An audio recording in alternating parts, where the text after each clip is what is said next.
Should it be a long answer or a short answer? It can be as long as you Whatever. want. Yep. Okay. Hi, I'm Mr. Noy.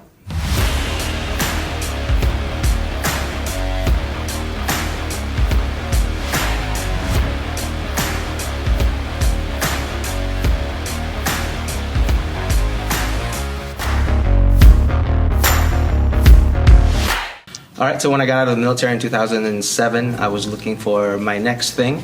So I discovered Krav Maga when at the same time I was in process for the nursing program. I was going to school, finishing out my health sciences prerequisites. I found a love for teaching and teaching kids and eventually adults and becoming certified with the entity that I came from. I found a love for teaching kids because of my deployment. So a little bit of a backstory. Back in 2004, during the Surge of Fallujah, just right after it, I was still in the military. I was a Navy corpsman as a medic. I had been tasked by the staff sergeant of the platoon, along with another Marine, to create a terrain model for a raid that we were going to do. So we were tasked at 10 o'clock and we finished at 4 a.m. So we had 2 hours of sleep. And at 6 in the morning, we met up with other teams. Not sure if it's the FBI or whatever, but we conducted a raid on 3 homes in Fallujah, famous for the beheadings of the Americans.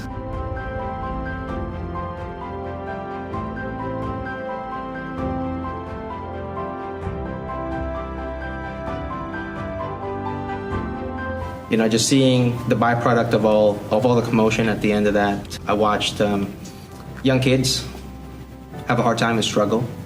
It reminded me that I was a father, and I actually, you know, discovered a newfound love for the potential of children. And when I started teaching kids, it reignited my passion for having a sense of purpose. Because the mat kept me fulfilled or feeling like I had a sense of purpose, it kept calling me back. My purpose is actually on the mat, not in healthcare, because I was less purposeful and less happy. But when I was on the mat, I was always smiling and I was always happy. It really propelled my interest until about, let's say I was early green belt. I decided that I would want to own my own school. So I had a couple options. La Habra was actually one of the 2 options. It was going to be Riverside area or Eastvale that I wanted to open my school, or this area. It was told to me, you know, that this would be a good place to open a school because there's no Krav Maga schools here. So I had to pick between 2, and I said, you know, La Habra sounds a lot better than Eastvale because, you know, if I did start a school closer inland, I do have some roots in Riverside. That's where I migrated from. However, I did feel like La Habra was a better fit.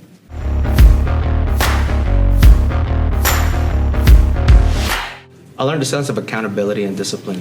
When I was young, before the military, I didn't have the direction or the aim, nor the maturity to actually keep myself accountable, but the military has done that for me.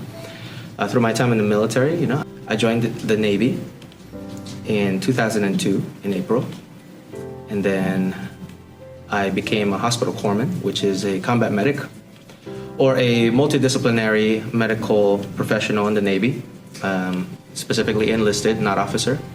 I was offered the opportunity for what's called a C school, which means to specialize in a secondary field. But since when I joined the military is about 9/11 era, so they said since this is a time of conflict, in order for you to have your C school, then you'll have to do combat medic school, which I was also psyched about, and I was pretty interested in because, like I said, I was young and naive and mature. I was a bonehead, thinking that I wasn't much of a swimmer, but I did join the Navy. So when I got out of boot camp and I said, oh man, I don't want to be on a ship. I could barely be on a boat and not get seasick. I decided to go greenside. So greenside in the Navy means going Marine Corps side. So I really enjoyed that time. So instead of being on a boat, I went to the desert.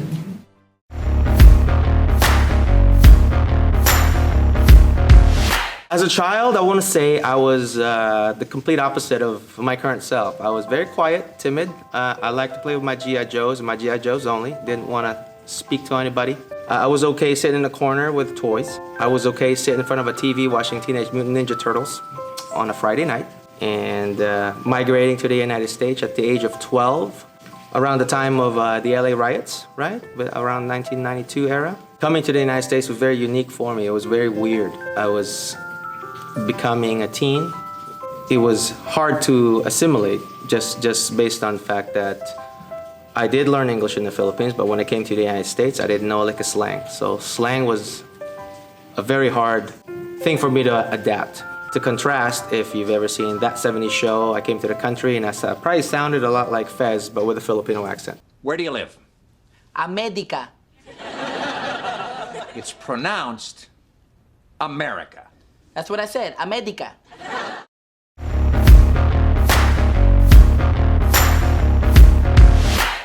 So when I became a teenager, I realized that I do like friends, and I actually excelled in making friends, I guess. And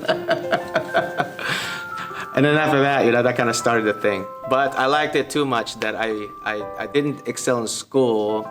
The further into high school I went, I got very easily pressured by peers, and I really liked being social. I liked it so much that I would get in trouble with my mom when I come home really late. And no 16-year-old should be coming home at 4 in the morning. So that really, I did get in trouble a few times for that. When I went to college the first time around after, I didn't excel in doing what I was supposed to do. So, like I said, when I was young, I was pretty naive and aloof and not very self-aware. So I told myself I would join the military, which was going to be my secondary option of becoming a grown-up. So I think subconsciously I set myself up to join the military. So instead of going to college, I said I'm going to do the military first. Are you the only one in your family that went through military? No, actually I joined the military because I idolized my grandfather. My grandfather is a war hero in the Death March for Bataan, World War II.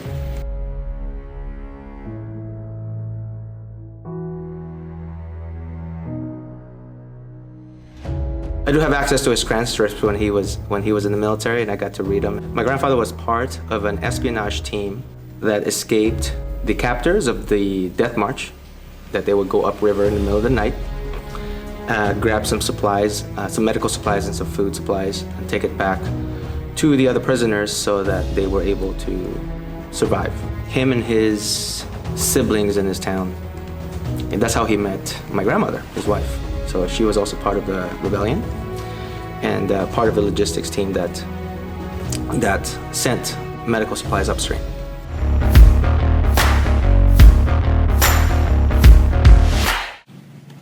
Being a student of Krav Maga, I enjoyed learning about myself the most, along with a lot of males, in my cohort. I'm probably not as self-aware, especially being a Gen Xer, right?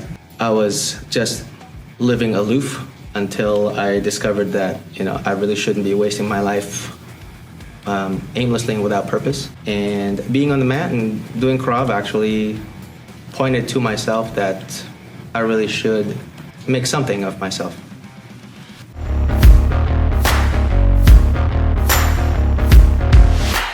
I didn't really care much for rank or ranking up. I just cared about the process. I just really liked showing myself that I was capable of personal accountability, do all my classes on time, have the adequate amount of training, know my material, be able to exceed and excel in tests.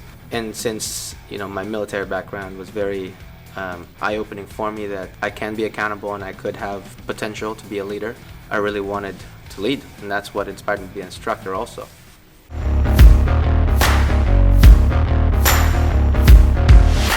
On a basic level, probably grappling, because I do have a base skill set as a wrestler in high school. So I have a wrestling background, but I do love integrating tools. When I can see students and I can see myself connecting the dots We do have knife defenses, and the knife defenses are very to the point. You have to learn how to adapt, and adaptation normally means close contact, and close contact means being able to understand another person's body and reactions, which enumerates grappling. If you've taken some kind of Krav, you'd know that if your opponent is a better grappler, then you better be a better striker, and if your opponent is a striker, then you better be a better grappler.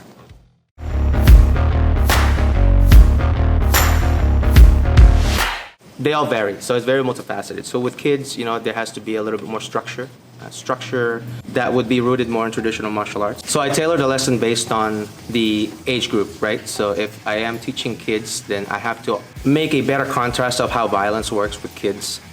So for example, cafeteria fights are very predominant with kids, but they also transfer with adults, as long as I'm delivering the message based on the maturity of these kids.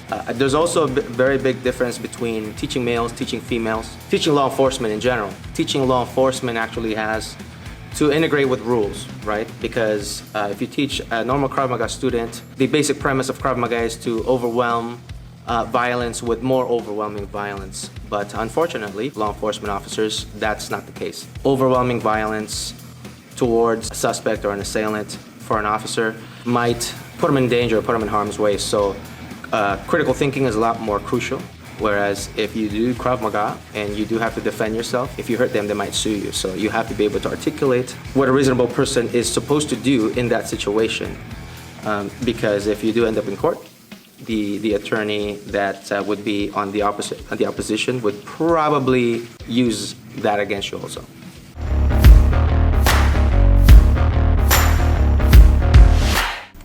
Well, maybe I'll impart some virtues, some virtues that I do actually believe in, and the Navy has these virtues of honor, courage, and commitment, and kind of stole it from that.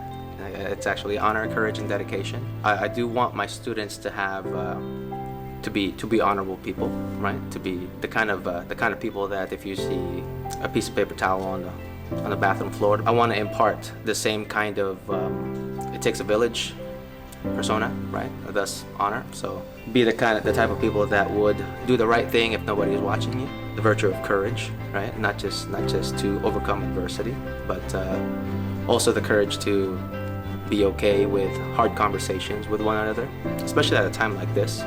Because having hard conversations doesn't just mean getting your point across. It actually means that you can put yourself in the other person's position and be empathetic to their needs, and whatever pain somebody's going through, or whatever somebody's experiencing, we don't have the right to make a judgment of their decision, because they lived their life and we lived ours, and we went through our struggles and they went through theirs. We have to respect other people's upbringing and struggles, and that what made the other person strong is a similar process than what made me or the other person stronger. And the last virtue I would say is dedication. Dedication to the self and dedication to others, and your ability to hold yourself accountable, that you are willing to finish something you started, right? Like the martial artist's journey is actually not stopping at black, right? You don't stop at black belt. You actually create your launch pad at black. So once you are at black belt, you have a particular set of tools. Now you have tools that you can build with your own hands. Do what is hard today, and do the impossible tomorrow. All right. Or should I just introduce myself like, hi, I'm Mr. Noy. Yeah. Okay. Perfect. My verbiage, let me start over. You know what? Sorry. Actually, I think it just started pouring even more. Ask the question again, sorry. Hold on, let me shake this off. Okay, I feel like I'm slow It's fine. starting again. No, I'm good. I'm All good. right. I just need a second. Maybe I'll reset No, you and good. jump back on. All right. I'm trying to determine if I should even mention that. It might ruffle some feathers in my. Well, I could always cut it too. That's awesome. There's so much good stuff I can use with this.